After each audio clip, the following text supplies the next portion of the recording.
काल झालेल्या संध्याकाळी 8:30च्या सुमारास चक्रीवादळामुळे शेतकऱ्यांचे कुटुंबवाडी येथे खूप नुकसान झाले आहे. आपण त्यांच्याशी काही चर्चा करूया. काय चर्चा करायचा विषय, आता सारा सत्यानाश झाला आमचा. काहीच नाही राहिलं. खतं भिजले, बियाणं भिजलं, सारं भिजलं, पत्र गेले, ढोरं वासरं सारी, चारं गेलं, काहीच नाही राहिलं. तर काय इलाज आहे त्याला? तलाट्याला फोन लावला, तलाठी फोन उचलत नाही. 1-1 किलोमीटर लांब पत्र जायले. पत्र पहा ना तुम्ही, एकही पत्र कामाचं नाही. खत पहा ते आतमध्ये, आदरकीचं बियाणं बंद भिजलं. गहू आहे त्याच्यात, गहू बी बंद वल्ले झाले. कांद्याचं तर पाहायचंच काम नाही, कांदे फुकटच विकू राहिले म्हणते. हे पहा खताचं पाहिलं, हे पहा ना सगळं तुम्ही. खूप नुकसान झालंय. पत्तर एकही कामाचं नाही. ते तिकडे पहा, तिकडे गहू ते होते. भंगारमध्ये इकायचे कामच झाले पत्र सगळे. इथं बाजारात बनलं झालं. हे पहा इथं,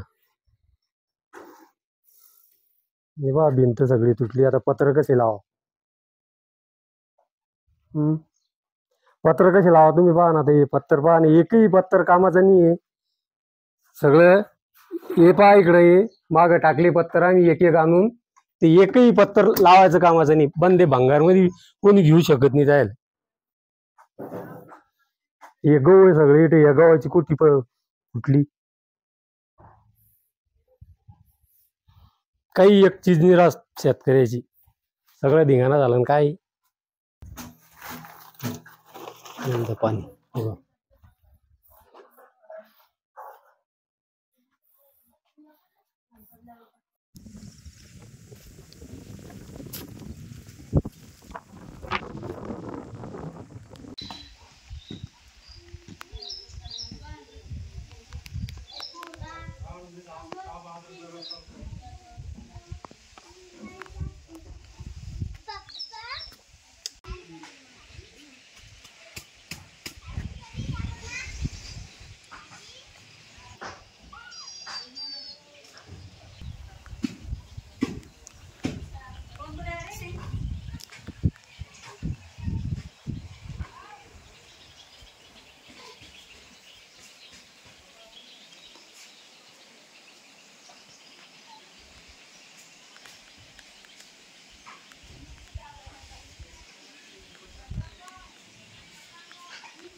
नुकसान कधी पाणी ना गणी येतो समोर राखी.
लोट थोडं बस.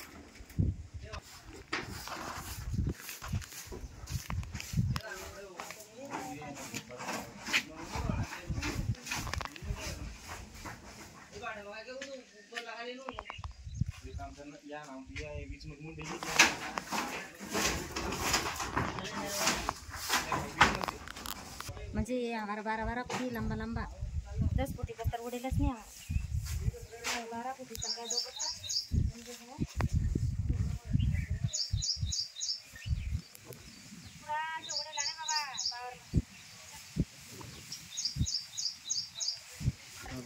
हाँ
Woi,